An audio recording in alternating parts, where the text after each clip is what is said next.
स्वागत है आपका धर्म आयुर्वेद क्लिनिक के इस मंच पर।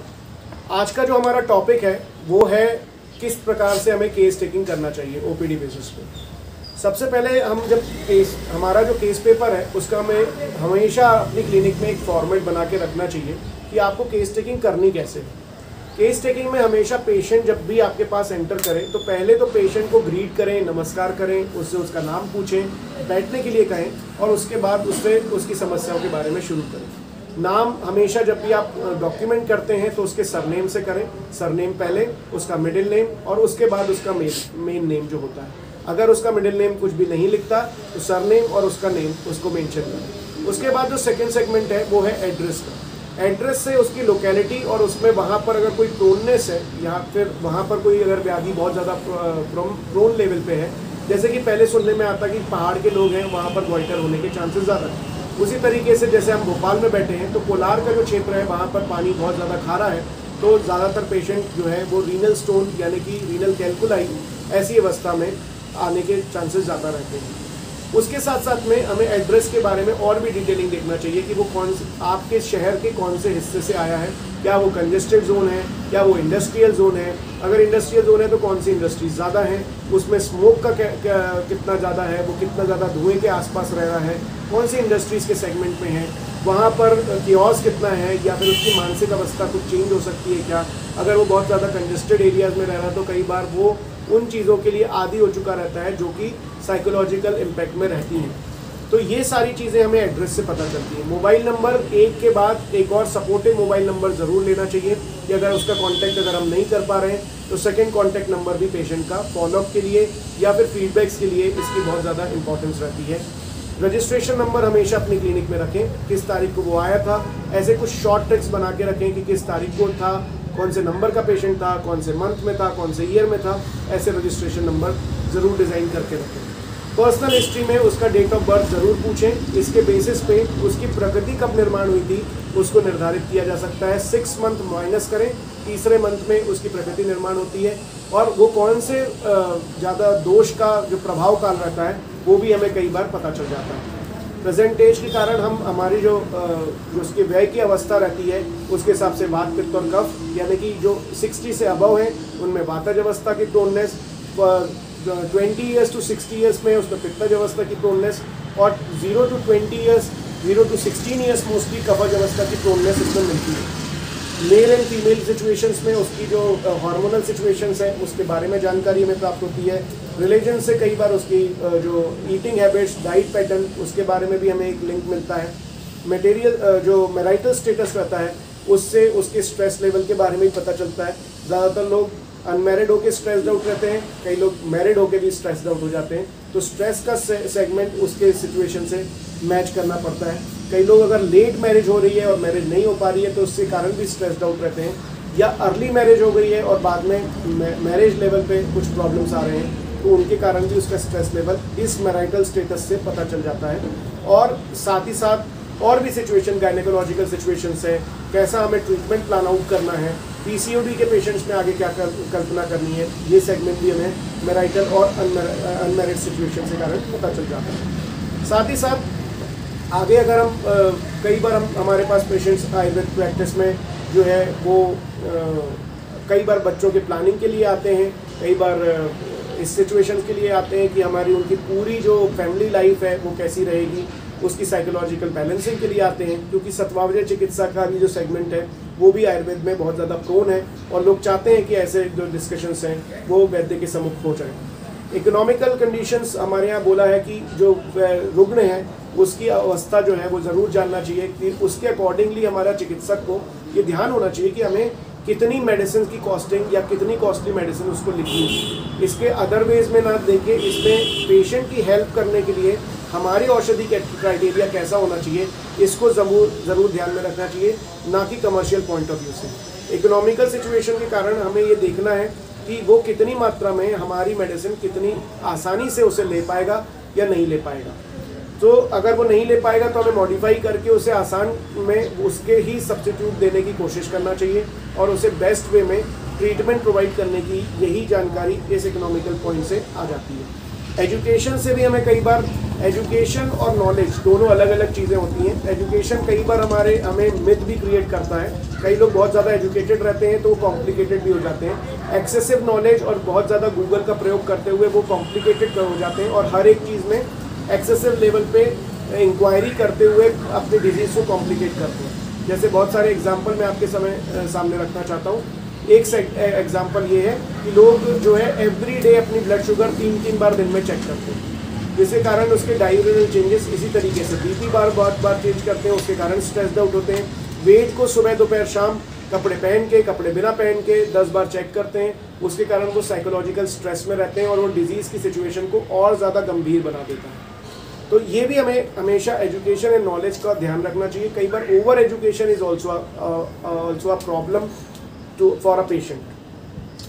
Vegetarian habits, non vegetarian and mix habits, कितनी ज़्यादा क्वांटिटी में वो वेज और नॉन वेज का इंटेक कर रहा है, आहार के कौन सी कल्पनाएं उसको प्रॉब्लम कर सकती हैं, इसका इंडिकेशन और लिंक हमें इस पॉइंट से मिल जाता है। लेकिन इसको मैं आपको बार बार क्लियर करूं, इसे कभी भी सिर्फ एक लिंक ही समझें, एक एडमेंट कैटेगरी में ना ले जाएं कि ये है तो ऐसा ही होगा।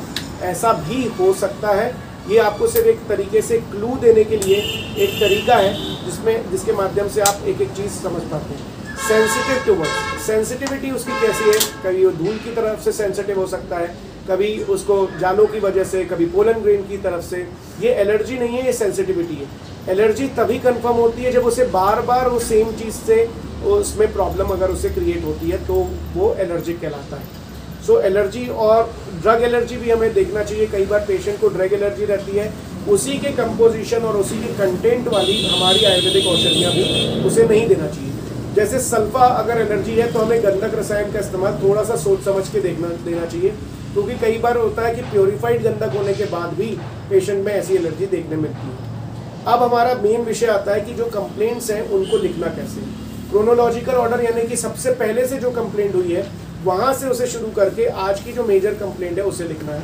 इसमें जो शब्दावली का इस्तेमाल करना है वो हमारी ग्रंथोक्त शब्दावली, क्योंकि हमारा जो पूरा का पूरा ग्रंथ है वो परिभाषा के विषय में लिखा गया है। हर एक जो शब्द यहाँ पर लिखा गया है उसका एक परिभाषित प्रकरण है। उसे जिस तरीके से हम अरुचि लिखते हैं तो अरुचि से हमें रसवसोतस की दृष्टि पता चलती है, अश्रद्धा लिखते हैं तो अश्रद्धा से हमें रसवसोतस पता चलता है। अगर हम लिखते हैं कि हमें नेत्र दुर्बलता आ रही है या क्लम आ रहा है तो इससे हमें जो स्रोतस की दृष्टि है उसके बारे में पता चलता है। हमें हमेशा मॉडर्न टर्मिनोलॉजी का यूज़ इसलिए नहीं करना है क्योंकि हमारा डायग्नोसिस मॉडर्न हो जाता है और हमारी सोच उसकी पैथोलॉजी को भंग करने में आती है, ना कि हमारी द्वारा जो दी गई संप्राप्तियों को भंग करने में। जितनी भी संप्राप्तियाँ आयुर्वेद में बताई गई हैं उसमें हमेशा हमें ध्यान रखना चाहिए कि जो भी स्रोतस, जो भी दोष, जो भी दृष्टि उसमें क्रिएट हो रही है वो उसको बैलेंस करते हुए उसके लक्षणों पे ही हमें आधारित रहना चाहिए। इसका पढ़ने का सबसे आसान तरीका है कि आप अपने स्रोतसों के बारे में पढ़ें, उसके हेतुओं को पढ़ें, उसके लक्षणों को पढ़ें और उसकी चिकित्सा को पढ़ें। लक्षण लिखते समय अगर आपके लक्षण आपके उस स्रोतस से मैच करते हैं तो आपको स्रोतोदृष्टि और वहाँ की व्याधि समझने में बहुत आसानी होगी। हमेशा कभी भी लक्षणों में व्याधि का नाम डायरेक्टली ना लिखें। कई जगह पे जो लक्षण है वही व्याधि बन जाते हैं, जैसे कि ज्वर एक ऐसी अवस्था है जहाँ पर आप उसे लक्षण में भी और व्याधि में भी, क्योंकि आमवाद के सामान्य लक्षणों में ज्वर जो है एक लक्षण बन जाता है और ज्वर अपने आप में एक इंडिविजुअल व्याधि भी है। सो ऐसा कई कंडीशन में आपके साथ होगा भी कि आप लक्षण लिख रहे होंगे और व्याधि के सम्मुख वो ऐसा कंडीशन होगी। मैं आपको एक आमवाद का केस यहाँ पर डेमोन्स्ट्रेट करता हूँ कि आप आमवाद का जो लक्षण है उसको किस तरीके से लिखेंगे और कैसे उसको मेंशन करेंगे तो आपको बड़ी आसानी से उसे समझ में आएगा। आमवाद के जो सामान्य लक्षण है, स अंग मर्द अरुचि तृष्णा आलस्य गौरवम ज्वरा, ये उसके मूलतः सामान्य रूप से लक्षण पेशेंट लेके आता है। अंग मर्द, पूरे शरीर में मर्दनवत यानी कि दबाए जैसे वाली पीड़ा, यानी लगातार ऐसी पीड़ा जैसे कोई दबा रहा हो या फिर बहुत ताकत लग रही हो, वैसी अगर लक्षण पेशेंट में लेता है तो उसे अंगमर्द मेंशन करना चाहिए। अरुचि, किसी भी प्रकार से साइकोलॉजिकल बेसिस पे और फिजियोलॉजिकल बेसिस पे भोजन की इच्छा नहीं होना, साथ साथ में किसी भी प्रकार की जो उसे रुचि के सब्जेक्ट थे जिसमें वो इंक्लाइन था वो अचानक से होना बंद होना, वो सब अरुचि कहलाती हैं। पेशेंट अरुचि खुद से लक्षण नहीं बोलता, वो आपको ये बताता है किसी भी चीज़ में मन नहीं लगता, कुछ भी अच्छा नहीं लगता, खाना भी अच्छा नहीं लगता, कहीं घूमना अच्छा नहीं लगता, वो अरुचि लक्षण। तृष्णा, प्यास उसे हर थोड़ी देर में लगना, विदाउट एनी रीज़न पानी पीना, ये उसे तृष्णा में ले जाएगा। लेकिन कई लोग सिर्फ समय देख के और मोबाइल में अगर आता है कि आप now you are thirsty you should drink, तो अगर इस बेसिस पे है तो वो तृष्णा लक्षण नहीं है, वो उसका साइकोलॉजिकल इम्पैक्ट है या फिर उसे कुछ गाइड किया जा रहा है, तो उसके बेसिस पे। तो आपको ये डिफरेंशिएट करना है। अंगमर्द, अरुचि, तृष्णा, आलस्य, हर चीज़ में थकान लगना। अब आलस्य और आरुचि में ये फर्क है कि आलस्य में पेशेंट हर चीज़ में सोने की इच्छा रखता है, आरुचि में वो कुछ भी इंटरेस्ट नहीं दिखाता और सो जाता है या नहीं सोता। ये आलस्य और आरुचि में फर्क रखना है। आलस्यता में सिर्फ मानसिक आलस्यता जो है वो भी आपको सुलाने की तरफ ले जाती है, निद्रा की तरफ ले जाती है। आरुचि आपको निद्रा की तरफ हमेशा नहीं ले जाती। आलस्य गौरवम, गौरवता का है पूरी शरीर में भारीपन लगना, बैठे बैठे भी उसे हैवीनेस लगने लग जाना और वो सोने की इच्छा करता है अगर आलस्य और गौरव लक्षण एक साथ में। आलस्य गौरवम और पूरे शरीर में एक अनोखी सी पीड़ा होना, हर एक छोटे या बड़े जॉइंट को इन्वॉल्व होना, ये लक्षण पेशेंट में देखने मिलते हैं आम बात के सामान्य रूप से। जब सामान्य रूप से हम देखते हैं और विशेषता जब आगे उसके दोषों का विभाजन करते हैं तो वो आगे आगे लक्षण आएंगे। तो आपके अभी ये सामान्य लक्षण आपको प्राप्त हुए, आपने लिखा ये कब से शुरू हुए, कितने दिनों से सबसे पहला लक्षण हुआ। जैसे अंगमर्द अगर सबसे पहले उसे हुआ तो अगर वो 4 साल से है तो आपको लिखना है 4 साल। अगर अरुचि 3 साल से है तो उसके नीचे 3 दिन। आलस्य अगर 2 साल से है तो उसके नीचे 2 साल। तो आपको ये ध्यान रखना है कि जो लक्षण सबसे पुराना है उसे सबसे पहले लिखना है और जो लक्षण सबसे बाद में जुड़ा है उसको उसके बाद में लिखते जाना है। इससे आपको एक संप्राप्ति कैलकुलेट होती है कि ये कहाँ से शुरू हुआ और कितने दिनों से चल रहा है और उसके लिए उन्होंने क्या क्या मेडिसिन ली, उसके बाद क्या क्या चेंजेस आए।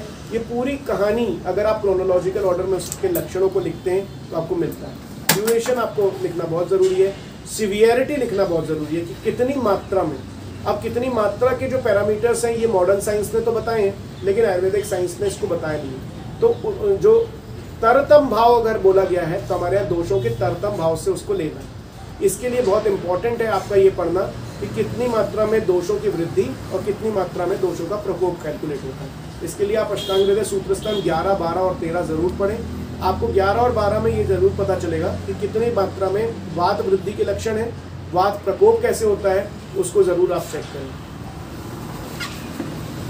अब हमें प्रीवियस हिस्ट्री की इलनेस जो है वो हमेशा हमें चेक करना चाहिए कि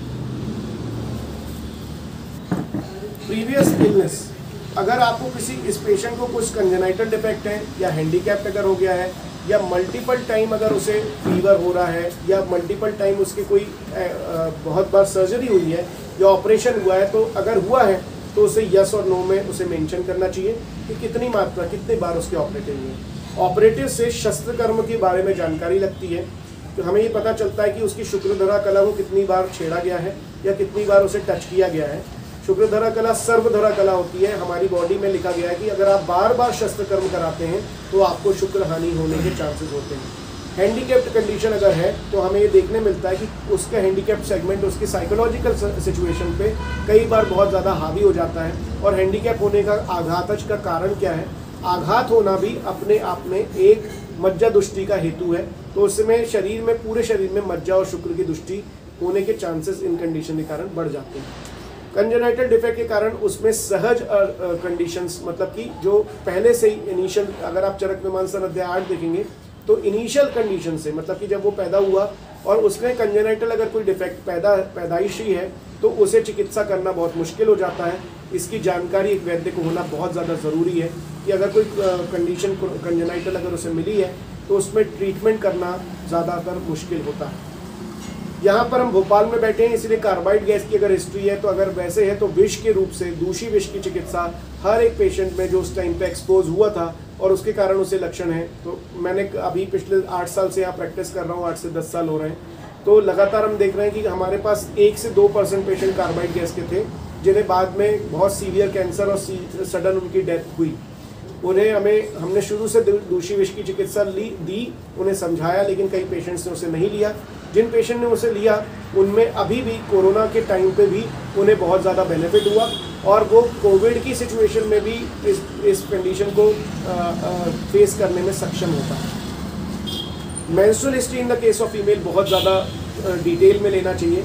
उसकी मेनार्की की सिचुएशन क्या थी, कब उसकी जो है उसे रजारंभ कब हुआ था और वहाँ पर साथ ही साथ साइकिल की लेंथ क्या है, उसमें कितने ड्यूरेशन में है। ये हमें ज़्यादातर आजकल पेशेंट पीसीओडी की सिचुएशन में है, इर्रेगुलर मेंसेस में है, डिसफंक्शनल यूटेराइन ब्लीडिंग में जो है ऐसे बहुत सारे पेशेंट्स आजकल फीमेल्स में आते हैं। साथ ही साथ हमें ये देखना चाहिए कि उसका लास्ट चाइल्ड बर्थ कब हुआ था, जिसके कारण कितने दिनों से और कितने दिनों से उसकी जो चाइल्ड बेयरिंग एज है उसके बाद वो कितने दिनों से, या फिर मेनोपॉजल सिचुएशंस हैं, इनके कारण उसकी साइकोलॉजिकल सिचुएशन, उसकी मनोदशा और साथ साथ में उसके दोषों की अवस्था, हमें इसका गाइडेंस यहाँ से ही मिल जाता है।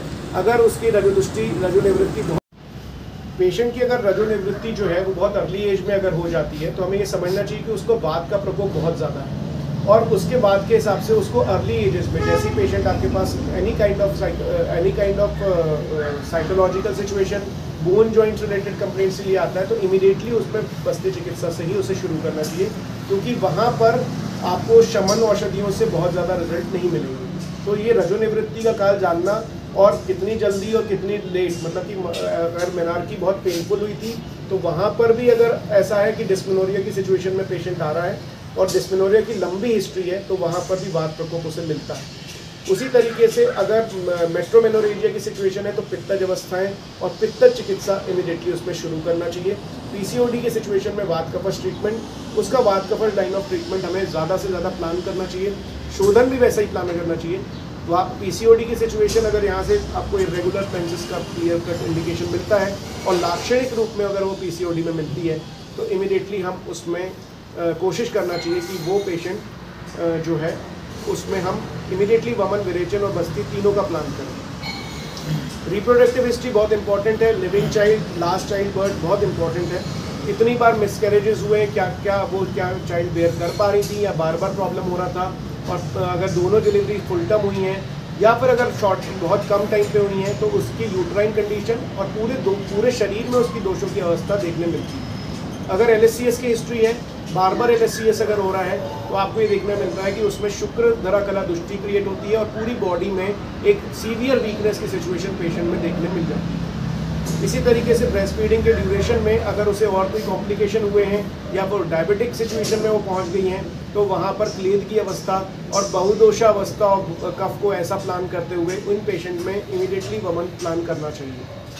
दूसरा, अगर family history diabetic, arthritis, obesity, heart diseases इनसे रिलेटेड है तो ये भी हमें हमेशा ध्यान रखना चाहिए कि ऐसी अगर डिजीजेस उनकी फैमिली में लगातार चल रही हैं तो वो क्रोमोसोमल डिफेक्ट के कारण उनको भी इसके चांसेस बढ़ सकते हैं। उनकी बहुदोषावस्था, मतलब उनके जो शरीर में दोषावस्था है वो ऑटोमेटिकली बहुदोषा में कन्वर्ट होगी। इसीलिए हमेशा ध्यान रखना चाहिए अगर हार्ट डिजीज़ के पेशेंट आपके पास ज़्यादातर आ रहे हैं या ऐसा कुछ है तो उनकी जो स्कैनिंग है या फिर उनके लक्षणों को बहुत कीनली ऑब्जर्व करिए और वो कौन सी दोषों में ज़्यादा कन्वर्ट हो रहे हैं और कौन सी व्याधि में ज़्यादा कन्वर्ट हो रहे हैं, इस पर पहले दिन से ज़रा ज़्यादा फोकस रखिएगा। अगर वो ऐसे लक्षण, ऐसी हिस्ट्री अगर आपको बताते हैं तो diseases, medicine, duration and present status, कौन सी औषधियाँ वो खा रहे हैं, कितने प्रमाण में वो खा रहे हैं, कितने दिनों से खा रहे हैं, ये जानना बहुत ज़रूरी है। क्योंकि कई बार ड्रग इंटरेक्शन होता है, पेशेंट अगर साइकोलॉजिकल इलनेस में है तो ये सबसे ज़्यादा देखने मिलता है। साइकोलॉजिकल सिचुएशन और स्टेरॉयडल हिस्ट्री सबसे ज़्यादा इंपॉर्टेंट है हमारे लिए। डायबिटिक कंडीशन में कितने दिनों से एंटी डायबिटिक मेडिसिन और कौन सी वैरायटी की एंटी डायबिटिक मेडिसिन वो खा रहे हैं, ये भी देखना बहुत ज़्यादा ज़रूरी है। क्योंकि कई बार एंटी डायबिटिक मेडिसिन की जो कैटेगरी वो ले रहे हैं या इंसुलिन अगर वो ले रहे हैं तो किस तरीके से उन्हें टेपर ऑफ करते हुए सामान्य कंडीशन पर लेकर आना है, ये भी हमारा दायित्व बनता है। हाइपरटेंसिव मेडिसिन की कौन सी कैटेगरी, मैं आपको एक एग्जाम्पल शेयर करता हूँ। मेरे पास कैल्शियम चैनल ब्लॉकर के पेशेंट कई बार आते थे। कैल्शियम चैनल ब्लॉकर लेने की वजह से ऑस्टियोआर्थराइटिस की सिचुएशन और पेनफुल सिचुएशन के पेशेंट हमें देखने मिले। हमने जैसे ही उनका कैल्शियम चैनल ब्लॉकर बंद करके एसी इनहिबिटर्स में उनको शिफ्ट किया या दूसरी मेडिकेशन हमने शुरू करी तो इमीडिएटली उसमें ऑस्टियोआर्थराइटिस की जो सिचुएशन है उसमें भी लाभ मिला। That's why drug interaction is very important. Psychological situations की जो पेशेंट रहते हैं और वो एंटी डिप्रेसेंट अगर मेडिसिन बहुत ज़्यादा खाते रहते हैं तो उन कंडीशंस में हमें हमेशा डायबिटिक की कंडीशन क्लब हुई मिलती है। तो ये जो कंडीशंस हैं वो देखने मिलती हैं। अभी जैसे कोविड एक एड ऑन हुआ, कोविड में जिन पेशेंट्स में हमें रेमडेसिविर जैसे इंजेक्शंस उन्होंने यूज़ करे या स्टेरॉइड बहुत ज़्यादा यूज़ किया, उन पेशेंट में डायबिटिक कंडीशन क्रिएट हुई। उनके कारण अभी डायबिटिक सिचुएशन जो है वो ड्रग इंड्यूस्ड है। On the basis of that वो वातज कंडीशन के कारण है, क्योंकि वहाँ पर वैवाहिक विकासी गुणों के कारण अचानक से उसका शुगर लेवल बढ़ा है। तो हमें इमीडिएटली वात की चिकित्सा, रसायन चिकित्सा उसमें शुरू करना चाहिए और ऐसे रसायनों का यूज़ करना चाहिए जैसे कि शिलाजित है। शिलाजीत का अगर आप प्रयोग करते हैं तो वहाँ पर आपको वात का भी शमन मिलेगा, जो दुष्टि हुई है विष का भी शमन मिलेगा। वहाँ पर विलवादी गुलिका और शिलाजीत का प्रयोग बहुत ज़्यादा करना चाहिए ऐसे पेशेंट में, अगर ऐसी हिस्ट्री मिलती है तो। उसके बाद हमारे वैद्यों से मेरा निवेदन है कि आप पूरा का पूरा हिस्ट्री ऑफ प्रेजेंट इलनेस, मतलब एक पूरे के पूरे लिटरेचर फॉर्मेट में उसको लिखें कि वो पहले दिन से ऐसे पीड़ित था, फिर उसके बाद उसने ये दवा ली, उसके पूरा वृत्तांत आप लिखें कि वो ऐसे ऐसे हुआ, उसके बाद उसने ये दवाइयों का सेवन किया, उसके बाद उसे ये लाभ नहीं मिला, उसको ये लक्षण एड ऑन हो गए, अब इन लक्षणों की चिकित्सा हेतु वो हमारे सम्मुख यहाँ पर आया।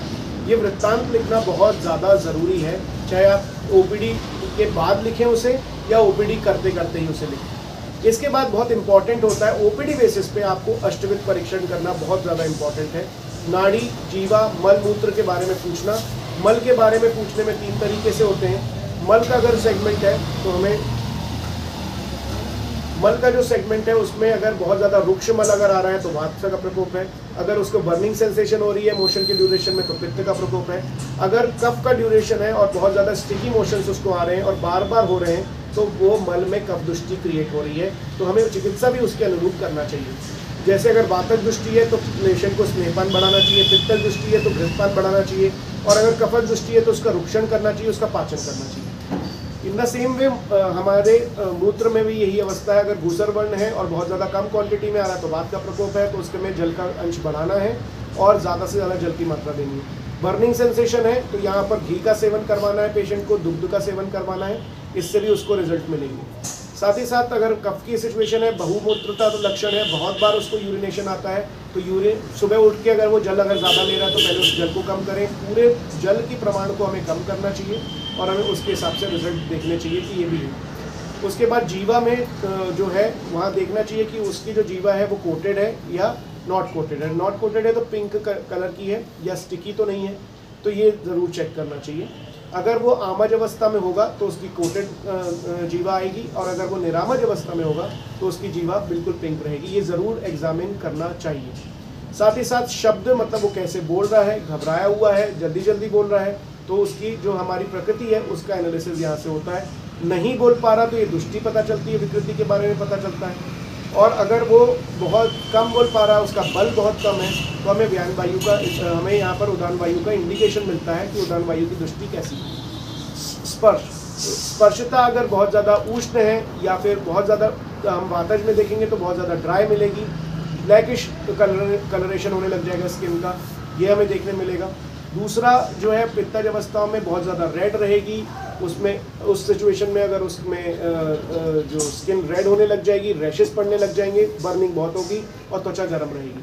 कफज अवस्थाओं में बहुत ज़्यादा स्निग्ध त्वचा हो जाएगी, कई बार जो है स्किन ग्लो कर रही होगी, और लेकिन तब भी उसके बाद भी बहुत ज़्यादा ठंडक रहेगी। एक्सेसिव ग्लो होना और ऐसे एक्सेसिव चमचमाना भी कई कंडीशन में प्रॉब्लमेटिक होता है। तो हमें देखना चाहिए कि कल ही के देखें, हमें दृक का जो परीक्षण करते हैं आंखों को देखना, कई पेशेंट एकदम रेड आइज लेके आते हैं, कई जो रहते हैं वो बार बार आंखों को ब्लिंक करते हैं, कई लोगों को बहुत ज़्यादा ड्राइनेस लगती है, वो हवा में बैठने के बाद भी आंखों को बंद करने की कोशिश करते हैं। कई पेशेंट जो रहते हैं उनकी आइज़ में लगातार लश्चर तो बहुत ज़्यादा रहता है लेकिन कीचड़ भी बहुत ज़्यादा आता है, वो ऐसी भी कंप्लेंट करते हैं। तो दृक परीक्षण में वातज, पित्तज, कफज के 3 सब डिवीजन करें, और साथ ही साथ सामान्य नेत्रों में भी उसकी प्रकृति को एनालाइज करने की कोशिश करें। अगर नेत्र बहुत छोटे हैं, गोल गोल हैं और वो मूविंग है, वातज अवस्था, बहुत ज़्यादा शार्प हैं, बहुत छोटे हैं, पित्तज अवस्था, बहुत बड़े बड़े हैं, रिलैक्स हैं, कफज अवस्था। इन कंडीशंस में अगर प्रॉब्लम्स आ रही हैं तो वातज अवस्थाओं में ड्राइनेस, पित्तज अवस्थाओं में बहुत ज़्यादा रेडनेस और ज़्यादा अशुस्त्राव, कफज अवस्थाओं में बहुत ज़्यादा कीचड़ का आना, बहुत ज़्यादा हैवीनेस लगना और आंखें बंद करने की ज़्यादातर कंडीशन लगती है। उसके साथ साथ में अगर हम देखें आकृति, पेशेंट लेट कर आया है, बैठ कर आया है, टेढ़ा चल रहा है, सीधा नहीं चल पा रहा, this is gait examination according to Ayurveda. कैसे बैठना है, कैसे वो पेशेंट क्या कैसे कर रहा है उसके अकॉर्डिंग। अगर पेशेंट बिल्कुल नहीं चल पा रहा और लेट कर आया है, अवस्था बहुत गंभीर है। कई बार पेशेंट बैठा हुआ है और वो चलने में असक्षम है, तो पैरों में प्रॉब्लम है या मानसिक दुर्बलता है या फिर पक्षाघात की अवस्था है, ये तीनों हमें जजमेंट आ जाते हैं आकृति से। इसी तरीके से बीपी और वेट, उसका वेट और हाइट ज़रूर चेक करना चाहिए पेशेंट का। ये जनरल एग्जामिनेशन में भी है और पेशेंट के कई बार उसे लगता है कि मेरा बीपी चेक हुआ तो वो रिलैक्स भी होता है, और बीपी के बारे में ओवर डिस्कशन पेशेंट से नहीं करना चाहिए, क्योंकि पेशेंट के दिमाग में रहता है 120/80 ही हमारा नॉर्मल बीपी होना चाहिए, लेकिन उसे ये नहीं मालूम होता है कि कई बार जितनी एज होती है, सपोज पेशेंट 80 ईयर्स का है तो उसका बीपी कभी भी 120/80 नहीं है। तो अगर वो 80 ईयर्स का है तो 180/90 तक उसका बीपी नॉर्मल। सो जितनी एज है उसमें 100 ऐड करके हमें सिस्टोलिक बीपी और diastolic BP up to maximum 90 to 95, इससे ऊपर नहीं जाना चाहिए, ये हमें ज़रूर चेक करना चाहिए। पेशेंट अगर आपको क्यूरी करता है मेरा बीपी 86 आ गया है तो मुझे क्या प्रॉब्लम है, तो आपको इस तरीके के उत्तरों का बिल्कुल क्लियर कट आंसर करना चाहिए कि दिस इज एवरेज वैल्यू 120/80, आपकी जो एज है उसके अकॉर्डिंगली। अगर बीपी डायस्टोलिक में 100 से ऊपर जाता है और सिस्टोलिक में 200 के आसपास या 190 जाता है और उसकी एज के हिसाब से अगर पेशेंट 20 एज का है और उसका बीपी 140/90 भी आ रहा है तो भी प्रॉब्लम है। लेकिन अगर पेशेंट 50 से ऊपर है तो अगर उसमें बीपी 150/90 भी आ रहा है तो भी वो नॉर्मल है। तो हमें ये अच्छे से समझना चाहिए कि एबनॉर्मलिटी किसमें है और नॉर्मलिटी किसमें है। सो दूसरा है दशवित परीक्षण, जो कि इम्पॉसिबल होता है ओपीडी लेवल पे करना। सारता सहनता ये जानना इम्पॉसिबल है, सिर्फ हम 2 क्वेश्चन जान पाते हैं ओपीडी बेसिस पे, आहार जरण शक्ति और आहार आहरण शक्ति, कितना मात्रा में वो खाना ले रहा है, कितनी मात्रा में वो पचा पा रहा है, कितनी, और व्यायाम शक्ति के बारे में भी वो कितनी एक्सरसाइज कर रहा है, झेल पा रहा है या नहीं झेल पा रहा है, वह का परीक्षण भी हम कर पाते हैं। इसके अलावा जो परीक्षण है वो करना इम्पॉसिबल है। विकृति के बारे में हम फाइनल डायग्नोसिस से मैच करते हुए दशवित परीक्षा में विकृति लिख पाते हैं। आप अगर एक ही मुलाकात में उसकी प्रकृति जान पाए तो ये ऐसा इम्पॉसिबल होता है। स्रोतस परीक्षणों का जरूर बहुत ज़्यादा ध्यान देते हैं। धर्म आयुर्वेद क्लिनिक का मेन फोटे है स्रोतस का परीक्षण करना। हेतु, लक्षण और औषधि के बेसिस पे स्रोतस के जो मूल स्थान है उसमें अगर कोई दुष्टि लक्षण मिल रहा है तो उसे इमीडिएटली रिकॉर्ड करना और उसे लिखना बहुत ज़्यादा ज़रूरी है। कौन से स्रोतसों की दुष्टि आपको लक्षणों के माध्यम से, हेतुओं के माध्यम से प्राप्त हुई है, वो लिखना बहुत ज़्यादा आवश्यक सेगमेंट है। इसी तरीके से संस्थानगत, यानी कि कौन सा सिस्टम हमारा प्रॉब्लम में आ रहा है, यानी कि रेस्पिरेटरी सिस्टम है, कहीं CVS तो नहीं है, CNS तो नहीं है, यूरिनरी सिस्टम तो नहीं है, उसके लक्षण जब हमने पहले लक्षणों को देखा था, उन्हें एक्नॉलेज किया था, on the basis of that हमें यहाँ पर पता चल जाता है कि कौन से सिस्टम यहाँ पर डिफॉर्मिटी में जा रहे हैं। निदान करने के लिए सबसे ज़्यादा इंपॉर्टेंट है कि दोष समुच्चय, जब आपने लक्षणों को लिखा उसमें दोषों की प्रधानता, अश्वमेध परीक्षण किया उसमें दोषों की प्रधानता को लिखकर एक रूप में लाकर यहाँ पर दोष कौन से रूप से दुष्ट हुए हैं उनको मेंशन करना बहुत जरूरी है। दोषों का जो दृष्टि है वो स्रोतसों से ज़रूर मैच करना चाहिए कि कौन से स्रोतस और कौन से दोष दुष्ट हो रहे हैं। दूष्य में ये जरूर चेक करना चाहिए कि कौन से धातुओं का दृष्टि आ रही है। मूलतः स्रोतसों की दृष्टि से हमें धातुओं का कौन सी दृष्टि हो रही है इसका आइडिया बहुत आसानी से लग जाता है। उद्भव स्थान बहुत इंपॉर्टेंट है, जैसे अमाशयगत व्याधियां हैं या पक्वाशयगत व्याधियां हैं। तो अगर अमाशयगत व्याधियां हैं तो उसकी चिकित्सा मूलतः जो है अमाशय के पाचन के हिसाब से होगी। पक्वाशयगत व्याधियों में मूलतः बस्ती की चिकित्सा करते हुए अनुलोमन करना हमारा मूल प्लान ऑफ एक्शन होता है। संशय जो है हमें देखते पता चल जाता है कि हमारा जो व्याधि है उसका खावेगुण्यता कहाँ पर थी और उसमें व्याधि वहाँ पर दोष संचित और संशय वहाँ पर कहाँ पर हुआ। उसके बाद अभिव्यक्त कहाँ पर हुआ है, जैसे कि हमें अगर देखें तो पेट की प्रॉब्लम के कारण या शिरशूल होने में पेट की प्रॉब्लम होती है, लेकिन उसको लक्षण शिर प्रदेश में होते हैं, तो वो हमें अभिव्यक्त अलग स्थान पे होते हैं, वो संचित अलग स्थान पे होते हैं। भेद वातज है, पित्तज है या कफज है, ये लिखना बहुत ज़रूरी है। निदान हम अंत में करते हैं कि कौन से प्रकार का हुआ है। यहाँ पर हम आमवात की बात कर रहे थे, तो यहाँ आमवात के सामान्य लक्षणों में सामान्य आमवात ऐसा निदान लिखकर हम शुरू कर सकते हैं।